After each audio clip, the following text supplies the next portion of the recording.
எல்லாருக்கும் வணக்கம். நான் எந்த கட்சியும் சேர்ந்தவன் இல்லை. இன்னைக்கு மாண்புமிகு தமிழக முதலமைச்சருடைய அன்புக்கு பாத்திரமான ஒரு நல்ல நண்பனாக, அவருடைய வெற்றிக்கு பாடுபடக்கூடிய ஒரு நண்பனாகத்தான் நான் இருக்கிறேன். ஆனா நம்ம வேல்முருகன் சும்மா இருக்க மாட்டார் போல இருக்கு.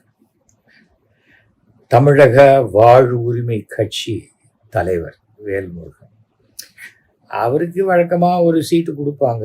இந்த தடவையும் ஒரு சீட்டு கேட்டிருக்காங்க. ஆனா அவர் திமுக ஆட்சி அமைச்சோன்னு அது தன்னால தான் நடந்ததுங்கிற மாதிரி அவர் நினைச்சுக்கிட்டு எனக்கு ஒரு 3 சீட்டு கொடுங்க, நான் கேட்குற தொகுதி கொடுங்க கேட்குறாரு. இவர் கேட்கறதுக்கு அவருக்கு எல்லா விதமான ரைட்ஸும் இருக்கு.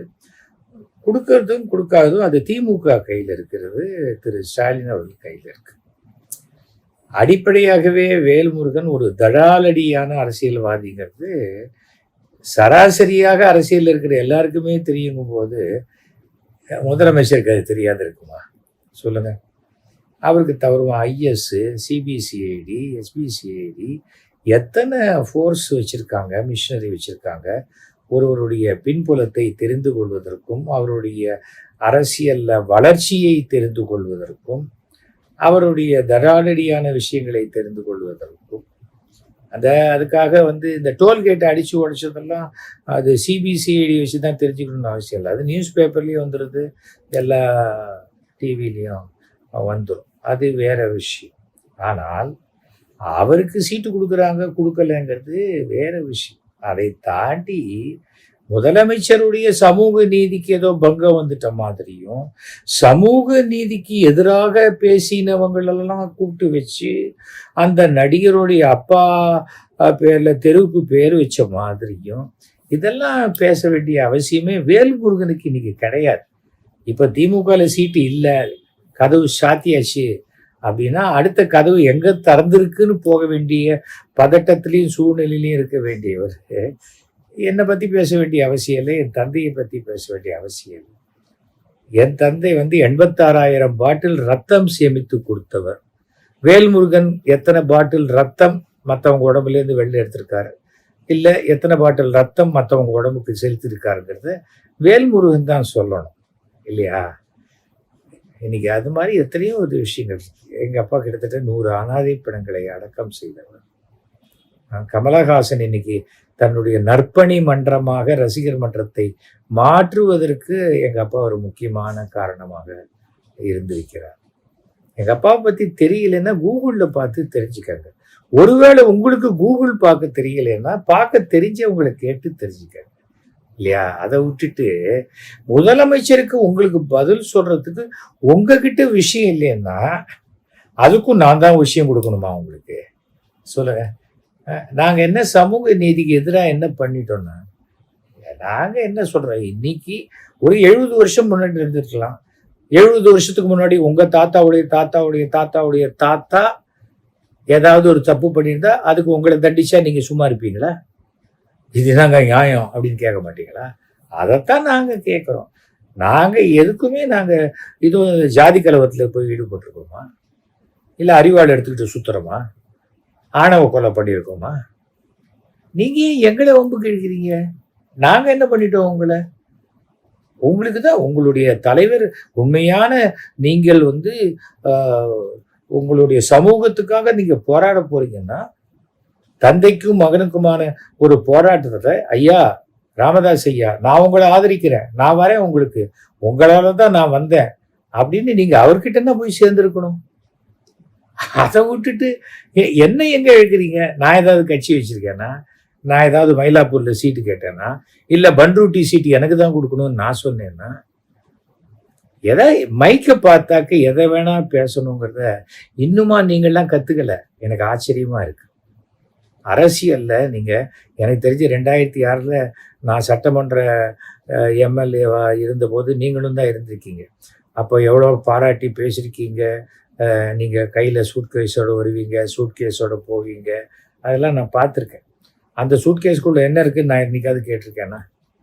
வரும்போது காலி சூட்கேஸாக இருந்ததா, போகும்போது அது ஹெவியாக இருந்ததா, அதெல்லாம் நான் கேட்டிருக்கேன்னா? நான் கேட்டதே கிடையாது. நான் கேட்க மாட்டேன். ஏனென்றால் அது உங்கள் சூட்கேஸ், அதுக்குள்ளே என்ன வேணால் கொண்டு வரதுக்கு உங்களுக்கு ரைட்ஸ் இருக்குது இல்லையா? சமூக நீதியை பற்றி நாங்கள் எதிர்க்கிறீங்க. உங்களுக்கு கலைஞரை பற்றி தெரிஞ்சிருக்கணும்னு நினைக்கிறேன். தெரிஞ்சிருக்கோம் இல்லையா? ஏன்னா அவர் தானே அப்போ சீட்டு கொடுத்தாரு. கலைஞர் தன்னுடைய நெஞ்சுக்கு நீதி 5வது பாகத்தில் என்னை பற்றி அரை பக்கம் எழுதியிருக்காரு. வேணா படித்து பார்த்துக்கங்க. ஓகேயா? இன்றைக்கும் போய் திருப்பி ஜாதியை வச்சு இன்னொரு ஜாதிக்கு எதிராக பேசுறதுனால எந்த ஓட்டும் உங்களுக்கு வந்துடாது. ஓகே, பண்ருட்டியில் போய் எஸ்வி சேகரை பற்றி பேசினா உங்களுக்கு ஓட்டு விடுமா? விழாது.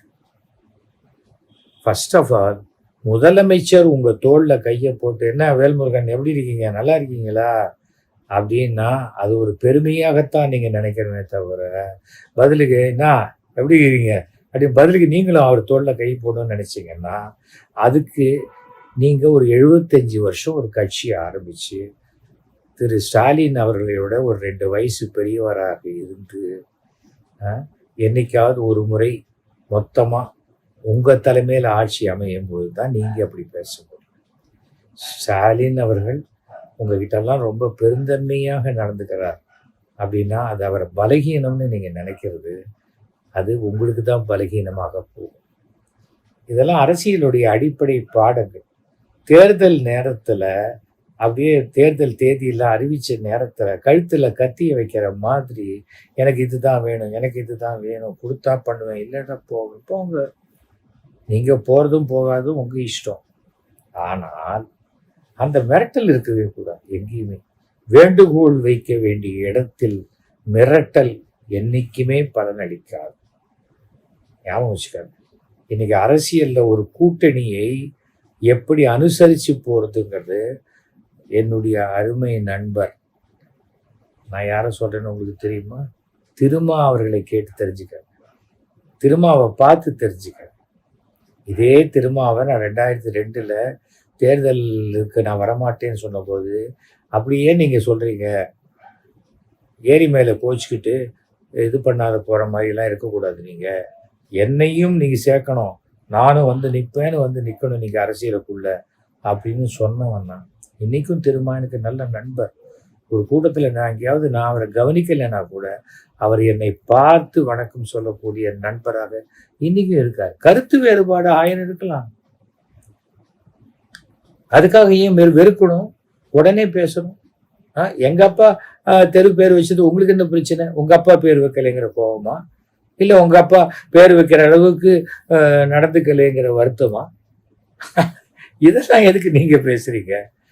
உங்களுக்கு சீட்டு வேணுமா வேண்டாமா, உண்டா இல்லையா, வச்சிருக்காங்களா வெளில அமிச்சிட்டாங்களா, அடுத்த கட்ட நடவடிக்கை என்ன, அதுதானே பார்க்கணும். ஏன்னா உங்களுக்கு மாத்திரம் இனிமேல் தனியாக தேதி அறிவிக்க போகிறதில்ல. உங்களுக்கு மாத்திரம் எல்லாருக்கும் 8ஆம் தேதியோட க்ளோஸ் பண்ணுவாங்க. 9ஆம் தேதி அன்னைக்கு இருந்து பிரச்சாரத்தை ஆரம்பிச்சாதான் 23ஆம் தேதி. ஏன் நீங்கள் தான் அவ்வளோ பலசாலியாக இருக்கீங்கன்னா நின்றுட்டு போங்க. தனியாக தமிழக வாழ்வுரிமை கட்சி தனித்து நிற்குது. 3 தொகுதி என்ன, 30 தொகுதி நில்லுங்க. யார் உங்களை கேட்க போறாங்க? சவால் விடுங்க திமுகவுக்கு. விட முடியாது இல்லையா? கொஞ்சம் பக்குவமா இருக்க வேல்முருகன். தவறுவன் பொது வெளியில யாரை வேணா எதை வேணா பேசலாம், பரபரப்பா பேசலாம்னா அது சரியா வராது. எதிர்காலத்தையும் பாதிக்கும். உங்களுக்கெல்லாம் கூட்டணி இருந்தால்தான் உங்களுக்கெல்லாம் மிகப்பெரிய மரியாதையும் கௌரவமும். கூட்டணியில இருக்கிறது மட்டுமே மரியாதை ஆயிடாது. எந்த இடத்துல மரியாதையும் கௌரவமும் கொடுக்கப்படுகின்ற கூட்டணி தலைமை இருக்கிறதோ அந்த கூட்டணி தான் உங்களுக்கு சிறந்தது. நீங்க 2006 இருக்கீங்க இல்லையா? திமுக கூட்டணியிலையும் இருக்கீங்க. திமுக கூட்டணியில உங்களுக்கு 1% நன்மை கூட விளையலன்னு நினைக்கிறீங்களா? 1% லாபம் கூட கிடைக்கலன்னு நினைக்கிறீங்களா? மனசாட்சியை தொட்டு சொல்லணும் இல்லையா? பார்த்துக்கங்க. நான் முதலமைச்சர் இப்போ இதுக்கெல்லாம் பதிலே சொல்ல மாட்டேன். நான் முதலமைச்சருக்கு பதிலாக பேசலை. ஆனால் ஒருத்தர் வந்து ரொம்ப நல்லவராக ஆக ஆக ரொம்ப அமைதியாக என்னத்துக்கு இதெல்லாம் அப்படின்னு பெருந்தன்மையாக இருக்க இருக்க இருக்க அவரை என்னமோ பலகீனமானவர்னு நினைச்சு நீங்க பேசுறீங்களோன்னு. இது வந்து நான் முதலமைச்சரை என்னுடைய நண்பராக நினைக்கிறதுனால பேசுற பேச்சுக்கள் தப்பு. நான் அவரை இன்னைக்குமே சிஎம்கிற இதுல இருந்து இறக்கினதே கிடையாது. ஒரு முறை என்னை வந்து ஒரு மீட்டிங்க்கு என்னை அழைச்சார். நான் அப்போது அதிமுகலேருந்து விலக்கப்பட்டிருக்கேன். தலைவர் வந்து நாளைக்கு உங்களை வர சொன்னார் அப்படிங்கிறார். யார்? துணை முதல்வர் ஸ்டாலின் அவர். நான் சொன்னேன், எனக்கு நீங்கள் தான் சார் தலைவர். தலைவரோட தலைவர் கூப்பிட்டார், நம்ம தலைவருக்கெல்லாம் தலைவர் கூப்பிட்டாருனாக்க நான் வந்துட்டு போகிறேன் அப்படின்னு சொன்னவன். நான் எதையும் பொய் சொல்ல வேண்டிய அவசியமே இல்லை. ஏன்னா எனக்கு அரசியல் இருந்து எந்த ஆதாயமும் தேவையில்லை. நான் கள்ளசாராயம் காய்ச்சறவன் கிடையாது, ரோடு கான்ட்ராக்ட் எடுத்து பண்ணுறவன் கிடையாது, மணல் வியாபாரம் பண்ணுறவன் கிடையாது. ஒழுங்காக டேக்ஸ் கட்டிக்கிட்டு என்னுடைய வருமானத்தில் வாழ்க்கையை கடன் இல்லாமல் சிறப்பாக நடத்தி கொண்டிருக்கும் அப்படி காலரை உயர்த்தி சொல்லக்கூடிய ஒரு குடிமகன். அதனால எனக்கு நான் இருக்கும் இடத்தில் மரியாதை ரொம்ப முக்கியம், கௌரவம் ரொம்ப முக்கியம். எனக்கு 1000 கொள்கைகள் வேறுபாடு இருக்கலாம். கொள்கைகள் வேறுபாடு இருக்கிறது வேற, மனிதர்களை வெறுக்கிறது வேற. என்னால எந்த ஒரு மனிதனையும் வெறுக்க முடியாது. திராவிட கழகத்துக்கும் கொள்கைக்கும் எனக்கும் ஆகவே ஆகாது. ஒரு நாள் ரயிலில் ஆசிரியர் வீரமணி ஐயாவை பார்க்குறேன். வணக்கையா, நல்லா இருக்கீங்களா, எப்படி இருக்கீங்க, ஹெல்த்தெல்லாம் நல்லா இருக்கா, அன்றைக்கி கூட உங்களை டாக்டர் மோகன் காமேஸ்வரன் உடைய ஹாஸ்பிட்டலில் பார்த்தேன், எப்படி இருக்கீங்க, இப்போ ஹெல்த்தை பார்த்துக்கங்க, நல்லபடியாக இருக்கணும். அவர் பிறந்த நாளைக்கு நான் ஃபோன் பண்ணி வாழ்த்து சொல்கிறேன். என்ன தப்பு? அவருக்கு அவர் கருத்து, எனக்கு என் கருத்து, அவ்வளோதானே. அதுக்காக அவர் இருக்கிற ஊரில் நான் இருக்க மாட்டேன்னு சொல்ல முடியுமா? இல்லை நான் இருக்கிற ஊரில் அவர் இருக்கக்கூடாதுன்னு சொல்ல முடியுமா? அதெல்லாம் யாரும் எதையுமே சொல்ல முடியாதுங்க. நான் இறைவனை நம்புறேன், 100% கடவுளை நம்புறேன். யாரும் யாரையும் அழிக்கவும் முடியாது, வாழ வைக்கவும் முடியாது. கடவுள் மட்டும்தான் அதை வாழ வைக்க முடியும் நான் நினைப்பேன். ஆனால் கடவுள் நம்பிக்கை இல்லாதவர்களுடனும் என்னால் சகஜமாக பழக முடியும். நான் வந்து வேற. நீங்கள் மற்ற அரசியல்வாதி மேல் நினச்சி என்னை போய் வம்பு கழிக்காதீங்க, நல்லா இருக்காது. எனக்கும் வாய் சும்மா இருக்காது. எனக்கு 2ல் சனி. என் வாயில விழுந்து யாரும் புறப்படக்கூடாதுன்னு ஜோதிடம் தெரிந்தவர்கள் சொல்லுவார்கள். அதனால ஒருவேளை உங்களுக்கு திமுகவில் கதவு சாத்தப்பட்டால் இருக்கவே இருக்கு அதிமுக, இருக்கவே இருக்கு. இப்போ அதெல்லாம் விட்டுருங்க. அதிமுக என்ன அதிமுக, தாவேக்கா விடவா நம்ம ஊர்ல 30 சீட்டு கொடுப்பாங்க உங்களுக்கு, அங்கே ஜாயின் பண்ணிக்கோங்க, அவ்வளோதானே. ஆட்சி அமைச்சிட்டு போங்க, நீங்களே துணை முதல்வராக இருந்துட்டு போங்க. கனவு காணுவதற்கு எல்லாருக்கும் உரிமை இருக்கு இல்லையா? கனவு காணுங்க, ஒன்றும் பிரச்சனையே கிடையாது. உங்களுக்கு என்னுடைய வாழ்த்துக்களை தெரிவித்துக் கொள்கிறேன். வேல்முருகன் ரொம்ப அசம்பிளியில் ஆவேசமாக பேசுகிற மாதிரியே எல்லா சமயத்துலையும் ஆவேசமாக பேசினீங்கன்னா நீங்கள் உங்களுடைய மக்களுக்காக தான் பேசுகிறீங்கன்னு யாரும் நினைக்க மாட்டாங்க. அதுக்குள்ளே ஏதோ ஒரு மோட்டிவ் இருக்கு அப்படின்னு தான் சின்னதாக யோசிப்பாங்க. பார்த்துக்காங்க. ஓகே, தேர்தல் வர்றது யார் எங்கே இருந்தாலும் வெற்றி என்பது திமுகவுக்கு மட்டும்தான்.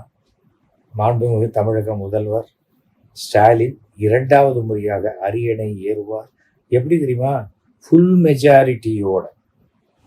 ஃபுல் மெஜாரிட்டி, அதாவது மொத்த சீட்டும் அதில் கூட்டினீங்கன்னு சொன்னால் ஒரு ஆட்சி அமைப்பதற்குண்டான அத்தனை சீட்டுகளுமே திமுக வசம் இருக்கும். கூட்டணி கட்சிகளும் கூட இருக்கும், அவர்களும் வெற்றி பெறுவார்கள். அதனால் நீங்கள் வந்து எந்த விதமான டவுட்டு வேண்டாம். தவிர இந்த மாதிரியான பிரச்சனைகள் எல்லாம் ஒரு 2 வருஷம் முன்னாடி 3 வருஷம் முன்னாடியே சொல்லி அப்போவே தீர்மானிக்க வேண்டிய விஷயம்.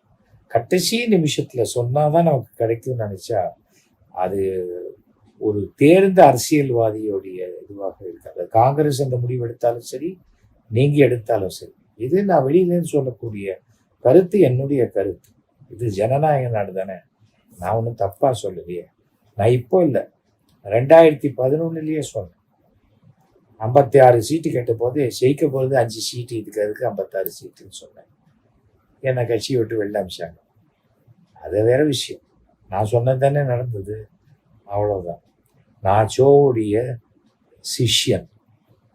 என்னுடைய மானசீக குரு திரு சோ அவர்கள். உங்களுக்கு சோவை பற்றி என்ன கருத்து வேணா இருக்கலாம், ஆனால் நான் அப்படித்தான். ஆனால் என்னால் எல்லாரிடமும் நல்ல பழக்கம்.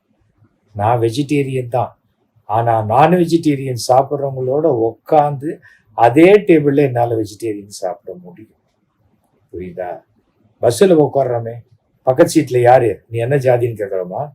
நீங்கள் வெஜிடேரியன் தான் நான் வெஜிடேரியன் கேட்குறோமா? நீங்கள் சாமி கும்பிடுறீங்களா இல்லையான்னு கேட்குறோமா? ரயிலில் கேட்குறோமா? சினிமா தேட்டரில் பக்கத்து சீட்டில் கேட்குறோமா? கேட்கறது இல்லைல்ல. அவ்வளோதான். அதுதான் வாழ்க்கை. அப்படி தான் நான் வாழ்ந்து கொண்டிருக்கிறேன். என்னுடைய வாழ்க்கை, என் குலப்பழக்கங்கள், ஜாதி பழக்கங்கள் எல்லாம் என்னுடைய வீட்டுக்குள்ளே இருக்கிற இந்த 6000 ஸ்கொயர் ஃபீட்டுக்குள்ளே அதை நான் வச்சுப்பேன். அதை கேட்கறதுக்கு யாருக்கும் உரிமை கிடையாது. ஓகே, சந்திப்போம். வாழ்த்துக்கள். நம்ம எப்படி மீட் பண்ணுவாங்க அது பிரச்சாரத்தில். நீங்கள் வரும்போது இதில் நான் வந்து கூட பிரச்சாரம் பண்ணலாம். திமுகவில் என்னை முதல்வர் அழைத்து தமிழ்நாடு முழுக்க பிரச்சாரம் பண்ணால் கண்டிப்பாக போவதற்கு இப்போவே சூட் கேஸ்லாம் ரெடி பண்ணி வச்சிருக்கு.